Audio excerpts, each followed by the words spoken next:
Chennai central அருகே உள்ள wall tax road நடைபாதை.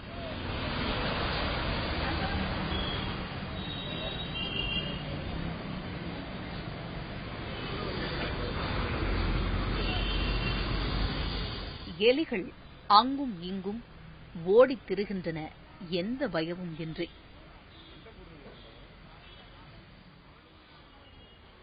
அது எலிகளின் வசிப்பிடம்தான் என்று நாம் உறுதியாக கூற முடியும்.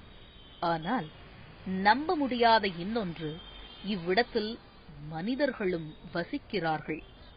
ஆம், பெருமாள் லட்சுமி தம்பதியினரின் வீடு இதுதான்.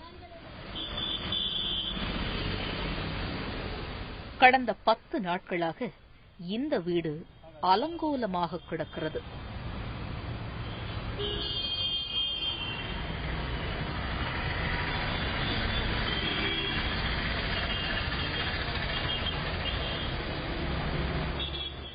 லட்சுமிக்கு எல்லாம் இழந்துவிட்ட உணர்வு ஆக்கிரமித்திருப்பதால் சிதறிக் கிடக்கும் பொருட்களை சீராக வைத்திருக்க ஆளில்லை.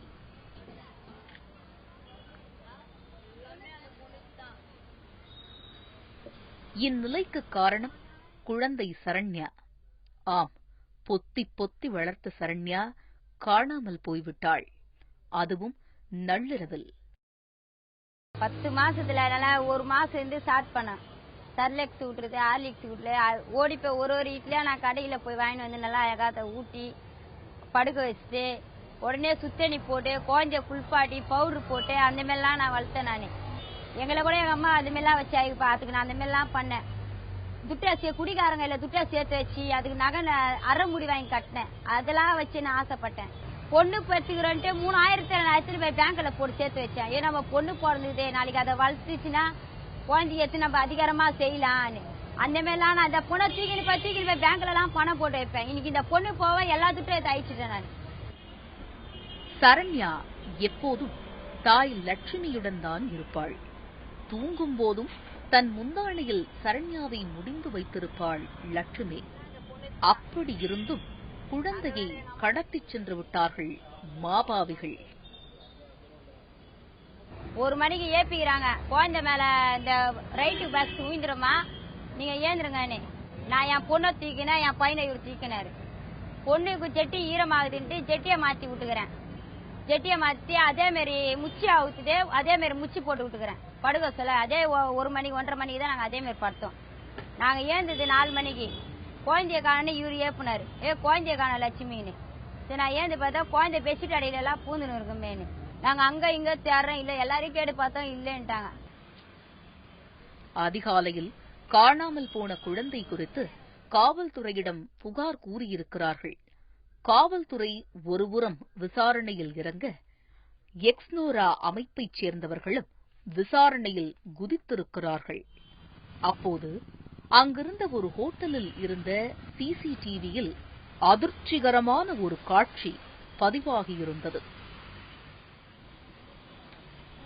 லட்சுமி குடும்பத்துடன் தூங்கிக் கொண்டிருக்கும் போது அங்கே வந்து நிற்கிறது ஒரு சொகுசு கார்.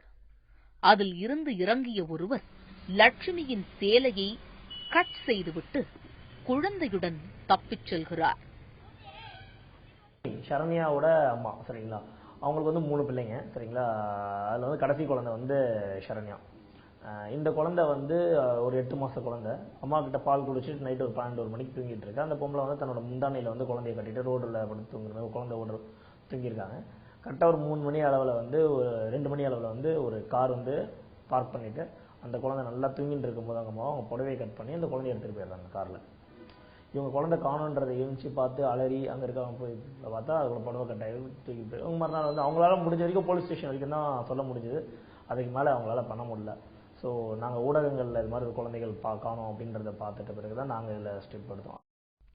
சரண்யா எப்படி இருப்பார் என்று லட்சுமி சொன்னதை வைத்து சரண்யாவின் உருவத்தை வரைந்து போலீசார் தேடி வருகிறார்கள்.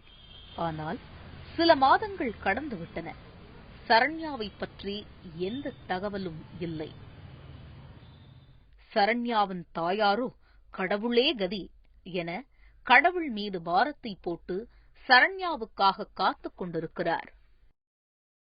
இந்த பொண்ணால நான் கிருஷ்ணால குச்சேன், ஆளா குச்சேன், என் பொண்ணு இல்லை எனக்குன்ட்டு எவ்வளோ ட்ரை பண்ணேன்.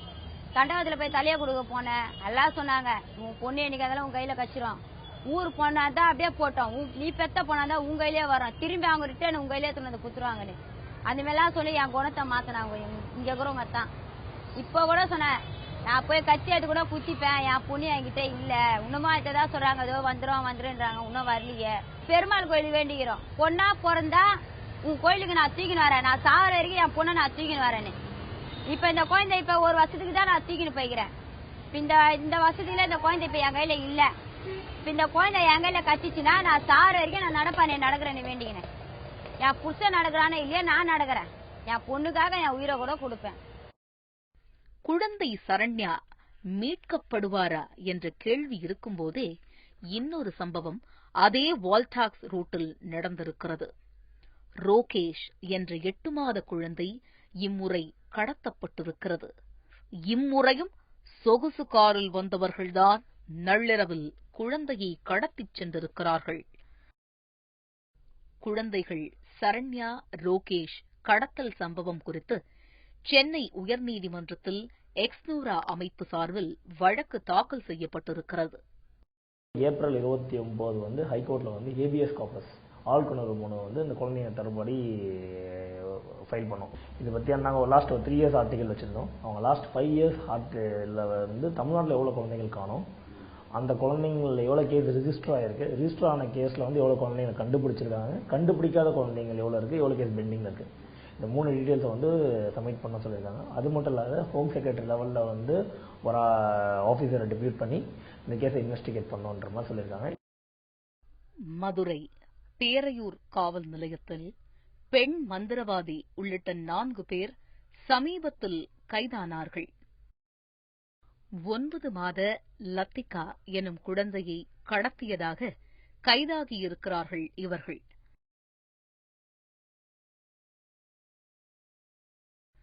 சத்யராஜ் என்பவரின் மகளான லத்திகாவிடம் பக்கத்து வீட்டு சிறுவன் ஒருவன் விளையாடுவது வழக்கம். அந்த சிறுவனிடம் குழந்தையை நரபலிக்காக தூக்கி வரச் செய்து தப்பித்திருக்கிறார்கள் இந்த 4. குழந்தையை காணவில்லை என தேடத் தொடங்கியபோதுதான் சிறுவன் மூலம் குழந்தை கடத்தப்பட்டது தெரியவந்தது.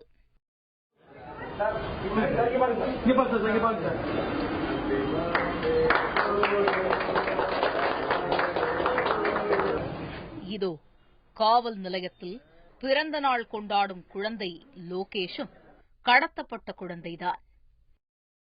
காஞ்சி மாவட்ட குளக்கரை பகுதியைச் சேர்ந்த லதா கடந்த ஆண்டு குழந்தை லோகேஷை செங்கல்பட்டு மருத்துவமனையில் பெற்றெடுத்தார். லதா தொடர் சிகிச்சையில் இருக்கும்போது லோகேஷை கடத்திச் சென்றார் ஒரு பெண். ஆனால் அடுத்த 2 மணி நேரத்தில் கடத்திய பெண் பிடிபட குழந்தை பத்திரமாக மீட்கப்பட்டது. போலீசாருக்கு நன்றிக்கடன்பட்ட லதா தம்பதியினர் லோகேஷின் பிறந்த நாளை காவல் நிலையத்தில் வைத்து கொண்டாடியுள்ளனர். ஆம், நம் குழந்தைகள் எந்த நேரத்தில் எப்படி கடத்தப்படுகிறார்கள் என்பதற்கு உதாரணங்கள்தான் மேற்கண்ட சம்பவங்கள். குழந்தைகள் வேணுன்ற போது அந்த இடத்துக்கு ஏற்ற மாதிரி, அந்த உதாரணத்துக்கு ரொம்ப சின்ன ரோடு கார் வந்தெல்லாம் கவனிப்பாங்கன்னா மிட் நைட் தான் கார் யூஸ் பண்ணிருக்காங்க.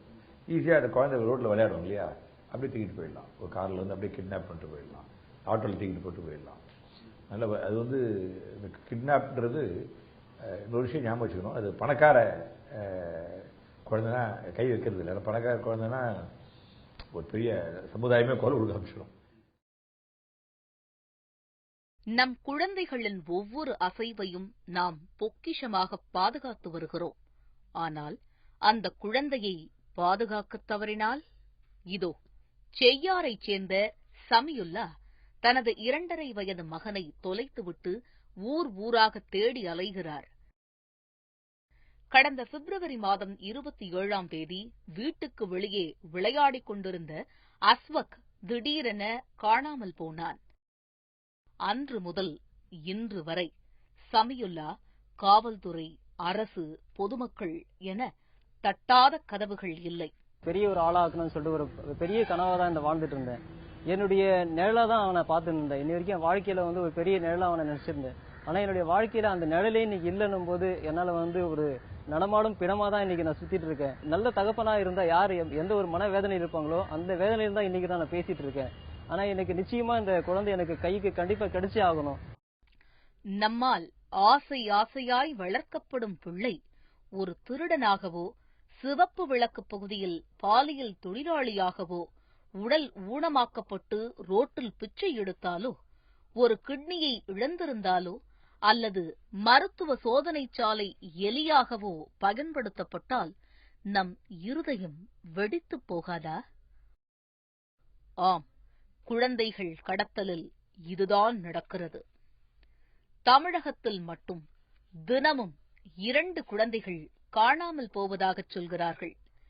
இந்த ஆண்டு மட்டும் இதுவரை 271 குழந்தைகள் காணாமல் போகியிருப்பதாக செய்திகள் வெளியாகியுள்ளன. 2014ஆம் ஆண்டு 441 குழந்தைகளும், 2015ஆம் ஆண்டு 656 குழந்தைகளும் மாயமாகியிருக்கிறார்கள். சென்னையில் மட்டும் 2014ஆம் ஆண்டு 114 குழந்தைகள் கடத்தப்பட்டு உள்ளனர். இதில் 71 பெண் குழந்தைகளும் அடங்கும். ரொம்ப உயர்வா நல்ல விஷயம்னு எடுத்துக்கிட்டா, இந்த குழந்தை பேரு பெறாத தாய்மார்கள் அந்த குழந்தைய தத்து எடுத்துன்னு பார்க்குறாங்க. அது பெரிய ராக்கெட் தத்து எடுக்கிறது. ரெண்டாவது வந்து பார்த்தீங்கன்னா நம்ம வழக்கமாக பார்க்கறது தான், அந்த குழந்தைங்களை பிச்சை எடுக்க வைக்கிறது. குழந்தைங்க பிச்சை எடுக்கிறது தான் பிச்சைக்காரன் தான் கடத்துவான் பின்னாடி. அடுத்தது அந்த குழந்தைங்களே குருடாக்கி பிச்சை எடுக்கிறதுலாம் சினிமாவில் பார்த்துருக்கீங்க, அது இருக்குது. அப்புறம் குழந்தைங்களை வந்து விட்டு திருடர்கள் கும்பல் வந்து குழந்தைய பிடிச்சிப்பாங்க, குழந்தைய விட்டு திருடுவாங்க. ஏன்னா வீட்டில் வந்து நீங்கள் ஏறி விரிக்க முடியாது, குழந்தைய தூக்கி வச்சா உள்ளே போய் அது வந்துடும். அது குழந்தைய பண்ணுற மாதிரி குழந்தைய திருடுறதுக்கு குழந்தைய பயன்படுத்தலாம். குழந்தைகள் இல்லாத பெற்றோரை குறிவைத்துத்தான் அதிகமான பச்சிளங்குழந்தைகள் கடத்தப்படுகின்றன. இதற்கு அடுத்தபடியாக பிச்சை எடுப்பதற்காக குழந்தைகள் கடத்தப்படுகின்றன. அந்த குழந்தைய கடத்திட்டு போய் அவங்களுடைய கண்ணை நோண்டுறது, கையை வெட்டுறது, கை விரலை வெட்டுறது, காலை ஊனமாக்குறது, இந்த மாதிரி செயல்களில் வந்து குழந்தைகளை ஈடுபடுத்தி பிச்சை எடுக்கிறதுக்கு வந்து தயார்படுத்திடுறாங்க. அந்த குழந்தைய வந்து பெரிய பெரிய திருவிழாக்கள், கும்பல் இருக்க இடம், பேருந்து நிலையங்கள், அந்த மாதிரி இடத்துல வந்து குழந்தைகளை வந்து பிச்சை எடுக்கிறதுக்கு வந்து தயார்படுத்துறாங்க. கடத்துறதுமே பாத்தீங்கன்னா அரசு மருத்துவமனைகள், தனியார் மருத்துவமனைகள், எல்லா மருத்துவமனை, ரயில் நிலையங்கள், பேருந்து நிலையங்கள், பள்ளிக்கூடங்கள் போன்ற இடத்துல இருந்து குழந்தைகளை ஈஸியா வந்து கடத்துறாங்க. குழந்தை தூங்கிட்டு இருக்க ரயில் நிலையத்துல எல்லாம் பாத்தீங்கன்னா பிள்ளை அம்மா அப்பா வந்து குழந்தைய போட்டுட்டு படுத்திருக்கிற நேரத்துல அவங்க நல்லா உறங்கிட்டு இருக்கிற நேரத்துல வந்து அந்த குழந்தைய வந்து கடத்திட்டு போயிடுறாங்க. கடந்த வருடம் கும்பகோணத்தைச் சேர்ந்த ஒரு சிறுவன் திருச்சி திருவெரும்பூர் பகுதியைச் சேர்ந்த ஒருவரால் கடத்தப்பட்டான். இந்த சம்பவத்தை தொடர்ந்து திருவெரும்பூர் பகுதியைச் சுற்றிலும் குழந்தைகள் கடத்தல் ஜோராக நடப்பதாக செய்திகள் வந்தன. திருச்சி பஸ் ஸ்டாண்ட்லயும் ஜங்ஷன்லயும் பாத்தீங்கன்னா வடநாட்டை சேர்ந்தவங்க வந்து குழந்தைங்களை வச்சுதான் மெயினா பிச்சை எடுத்துட்டு இருக்காங்க. அது மட்டும் இல்லாம இந்த 10-15 வயசுலயே அந்த பசங்க பாத்தீங்கன்னா எல்லா விதமான கெட்ட பழக்கத்துக்கும் அடிக்ட் ஆயிடுறாங்க. காரணம் அவங்கள வந்து படிப்பறிவு இல்லாம வெறும் தவறான நோக்கத்துக்கு மட்டுமே பயன்படுத்துறாங்க. இதுல முக்கியமான குற்றச்சாட்டு எங்க வருது அப்படின்னா, நம்ம திருச்சி திருவெரும்பூர் சேர்ந்த காந்திநகர் பகுதி மக்கள் மீது நிறைய குற்றச்சாட்டுகள் வருது. அதை பத்தி முழுமையா விசாரிச்சா இல்ல நிறைய விவரங்கள் தெரிய வரும். இல்ல அரசியல் தலையீடு இருக்குது. போலீஸா இருக்கட்டும், அரசியல் தலையீடுகளா இருக்கட்டும், முன்னாடி ஏற்கனவே குற்றஞ்சாட்டப்பட்டு இருக்கக்கூடிய அப்பாவி கைதிகளை கூப்பிட்டு அப்படி சித்திரவதைப்படுத்தி அவங்களை அக்யூஸ்ட் மாதிரி சித்தரிக்கிறதோட இல்லாம இவங்களை அப்படி உண்மையான குற்றவாளிகளை தப்பிக்க விட்டுட்டு இருக்கிறது தொடர்ச்சியான ஒரு போக்கா இருக்கு. அப்படி இல்லாம உண்மையான குற்றவாளிகளை அடையாளம் கண்டு அவங்கள வந்து சரியான முறையில விசாரணைக்கு உட்படுத்தினாலே இதை தடுத்துட முடியுங்கிறது தான். ரொம்ப வேணாம். திருவூர் பகுதியில காந்திநகர் பகுதியில் 300 வீடு இருக்கு. 300 வீட்லயும் போய் ஒவ்வொரு வீட்லயும் பார்த்தா ரேஷன் கடை வாங்கி ஒரு வீட்டுல எத்தனை குழந்தை இருக்கு, அப்ப ரேஷன் கடை உள்ள பேரை தவிர இந்த குழந்தை யாரு, இந்த குழந்தையோட உண்மையா பிறப்பாங்க என்ன விசாரிச்சாலே போதும். நீட்டா வந்து இந்த குழந்தை கடத்தல் பத்தி முழுமையா தெரிஞ்சுக்கலாம். இன்னொரு விஷயம், அரசு என்பது பாத்தீங்கன்னா வந்து இந்த விஷயம் வந்து வெளில வந்தோம்னா பாத்தீங்கன்னா வந்து நாங்க வந்து நடவடிக்கை சொல்லி வந்து பெருசா வந்து பாத்தீங்கன்னா வந்து ஒரு பெரிய ஒரு மாயத்தை உருவாக்குவாங்க, திரும்ப பாத்தீங்கன்னா வந்து அமைக்கிடுவாங்க. சோ இந்த எல்லாம் மாறணும். திருடுவதற்கும் பிச்சை எடுப்பதற்கும் கடத்தப்படும் குழந்தைகள் பாலியல் தொழிலிலும் ஈடுபடுத்தப்படுகிறார்கள். சில்ட்ரன் செக்ஸ்ல வந்து 2 இருக்குது. ஒன்று சில்ட்ரன் கூடிய செக்ஸ், சில்ட்ரன் செக்ஸுவல் நடவடிக்கையில் ஈடுபட வச்சு அந்த ப்ளூ ஃபிலிம் எடுக்கிறது. இது ரொம்ப டிமாண்ட். அந்த ப்ளூ ஃபிலிமுக்கு நிறைய வெப்சைட் இருக்குது. அந்த ப்ளூ ஃபிலிமை போஸ்ட் பண்ணுறாங்க. ஒரு படம் வந்து பெரிய சர்ச்சையெல்லாம் உண்டாக்குச்சு. ஒரு குழந்தை மொபைல் திருடிடுச்சு, அதை ஒரு வெள்ளைக்கார பிடிச்சி அதை ஒரு வாரம் படங்கள்லாம் எடுத்திருக்காரு. அது வந்து ஒரு பெரிய சர்ச்சை. அயல்நாட்டு கோர்ட்டில் கேஸ்லாம் நடக்குது. இது வெளிநாட்டில் தாய்லாந்து நடந்த கேஸ் இது. நோய்களுக்கான மருந்துகளை கண்டுபிடிப்பதில் மருத்துவ உலகம் வேகமாக முன்னேறிக் கொண்டு வருகிறது. தாங்கள் கண்டுபிடித்த மருந்துகளை எலி போன்ற விலங்குகளை வைத்துத்தான் சோதனை செய்வார்கள். இருந்தபோதிலும் கடைசி கட்டமாக மனிதரிடத்தில் சோதனை செய்வதும் தவிர்க்க இயலாதது. இதற்கும் குழந்தைகளை கடத்துவதாகச் சொல்கிறார்கள். அதேபோல் உடல்நலம் பாதிக்கப்பட்ட பணக்கார குழந்தைகளை காப்பாற்ற குழந்தைகள் பலியாகப்படுவதாகச் சொல்கிறார்கள். பரிசோதனை கொடுத்து என்ன பண்றாங்கன்னா, சில மருந்துகளை வந்து டெஸ்ட் பண்றாங்க. அது வந்து குறிப்பா எலியும் முயலும் பயன்படுத்துவாங்க. அது எலி முயல பயன்படுத்தா மனுஷனும் பயன்படுத்துவாங்க. ஒரு குழந்தைய கடிச்சா பயன்படுத்தக்கூடாது. குழந்தைகளை கடத்துவதற்கான மற்றொரு முக்கிய காரணம் நரபலி.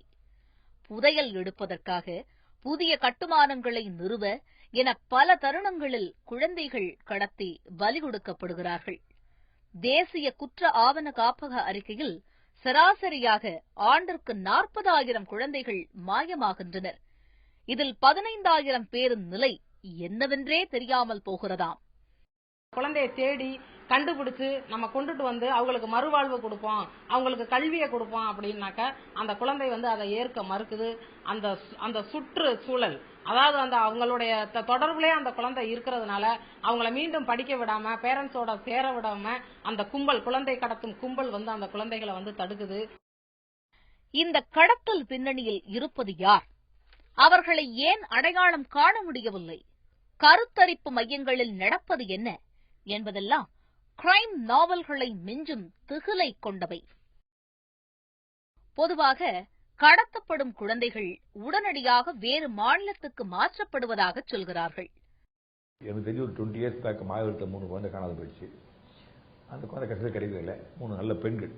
இது எப்படின்னா, இந்த ரொம்ப குரூடாக சொன்னால் red light area, declared red light area இருக்குது. ரெட் லைட் ஏரியாவில் போலீஸ்லாம் இன்ஸ்பெக்ட் பண்ணுவாங்க, லைசன்ஸ்லாம் அதெல்லாம் இருக்குது. பட் ரெட் லைட் ஏரியா வரதுக்கு முன்னாடி எப்படி நீங்கள் ஒரு இப்போ நீங்கள் கேமராமேன் எடிட்டர்னா எப்படி பயிற்சி எடுக்கலாம், அது ரெட் லைட் ஏரியா குழந்தைங்களுக்கு பயிற்சி கொடுப்பாங்க.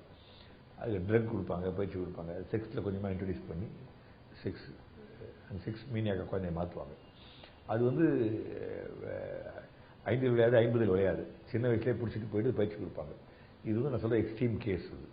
இந்த உறுப்புகள் திருடுறதுன்னா மேபி டாக்டர்ஸ்லாம் கும்பிடுறேன். சில மோசமான மருத்துவர்கள் இருக்காங்க இல்லையா, அதுக்கு அப்பெண்டிசிட்டிஸ் ஆப்ரேஷன் போகிறவங்களுக்கு கிட்னி திருடுவாங்க. அது பெரிய ராக்கெட் பெங்களூரில் நடந்தது. ஒரு பெரிய பேப்பர்லாம் கிட்னி திருடர்கள், டாக்டர்ஸ். இது லண்டனில் படித்த டாக்டர்லாம் கிட்னி திருடினாங்க. இதில் என்ன நீங்கள் பார்க்கணும், இந்த மாதிரி திருடுறதுக்கு வந்து அவங்களுடைய உள்நோக்கத்தை பொறுத்து தான் அந்த குழந்தை அந்த குழந்தைங்க எங்கே வேணா இருக்கலாம். அந்த குழந்தைங்க 100க்கு 100 தமிழ்நாட்டில் இருக்காது. அது என்னால் கேரண்டியாக சொல்ல முடியும். ஒரு கடத்தல் வழக்கு பதிவாகும் போது காவல்துறையினரும் குழப்பத்துக்கு உள்ளாகிறார்கள். கொஞ்சம் வெயிட் பண்ணுங்க, குழந்தை திரும்ப வந்துடும் என சொல்லும்போது விசாரணையை தொடங்கவே காலதாமதமாகி விடுகிறது. குழந்தைகள் காணவில்லை என பதிவாகும் வழக்குகளில் அக்குழந்தைகள் திரும்பி வந்த கதைகளும் உண்டு. காவல்துறையினர் கடுமையான பணிச்சுமைக்கு இடையே குழந்தைகள் கண்டுபிடிக்கப்படுவார்கள் என்று நம்பிக்கை இருக்கிறது. இப்போ நிறைய குழந்தைங்க வேகமாக கடத்தப்படுறாங்க. அது கடத்தப்படுற போது ஆழ்மனது, நமக்கு ஆழ்மனது இருக்கு இல்லையா, இன்னர் வாய்ஸ் சொல்லுது, ஒரு பெரிய குரூப் சினிமாவில் வரா மாதிரி ஏதோ ஒரு கேங் இருக்கு. அது வந்து நம்ம காவல்துறை, சென்னை காவல்துறை, தமிழ்நாடு காவல்துறை வந்து Scotland Yard of India. Scotland தான் உலகத்திலே மூளை உள்ள போலீஸ். அதுக்கு அடுத்த மூளை உள்ள போலீஸ் நம்ம போலீஸ். இவங்களுக்கு வாய்ப்பும் நேரமும் கொடுத்து விட்டீங்கன்னா கட்டாயம் கண்டுபிடிச்சிடுவாங்க. அவங்களுக்கு வந்து நாங்கள்லாம் காலில் விழுந்து வணங்கி அவங்களுக்கு வந்து பாராட்டு எல்லாம் கொடுக்க தயாராக இருக்கும். அந்த போலீஸ் வந்து அந்த அவங்க வேலை பளுவிலிருந்து இந்த பக்கம் கவனத்தை திருப்போம். குழந்தைகள் கடத்தப்படுவதை தடுப்பது எப்படி? குழந்தைகள்தான் நமது உண்மையான சொத்து. அவர்களை முழுமையாக கவனித்து அவர்கள் சொல்வதை காது கொடுத்து கேட்க வேண்டும். அந்நியரிடம் எச்சரிக்கையாக பழகும் வழிமுறைகளை சொல்லிக் கொடுக்க வேண்டும். பள்ளிக்கு செல்லும் குழந்தைகளை அழைத்து வருவதில் ஆட்கள் மாறுவது நல்லதல்ல. அறிமுகமல்லாதவர்கள் அழைக்கும் போது தவிர்க்க கற்றுக் கொடுங்கள். அனைத்து இடங்களிலும் சிசிடிவி வைத்த கண்காணிப்பு வேண்டும் என்ற கோரிக்கையும் வலுத்து வருகிறது. ஃபுட்டேஜ் வந்து அங்க இருக்க சிசிடிவி கேமரா வந்து போலீஸால் நிறுவப்பட்ட சிசிடிவி கேமரா வந்து ஒர்க் ஆகல. ஆப்போசிட்டில் ஒரு ஹோட்டலில் இருந்த ஒரு சிசிடிவி கேமராலேருந்து தான் எங்களுக்கு ஃபுட்டேஜ் கிடச்சிது. அந்த ஒரு ஃபுட்டேஜ் வச்சு கண்டுபிடிக்க முடியல அப்படின்ற மாதிரி சொல்கிறாங்க. அதில் வந்து கார் நம்பர்ஸ் கிளாரிட்டியாக இல்லைன்ற மாதிரி சொல்கிறாங்க. அங்கே வந்து இன்னும் மீதி எல்லாம் சிசிடிவி கேமரா வந்து வேலை செஞ்சிருந்ததுன்னா அந்த காரை ஈஸியாக பிடிச்சிருக்கலாம்.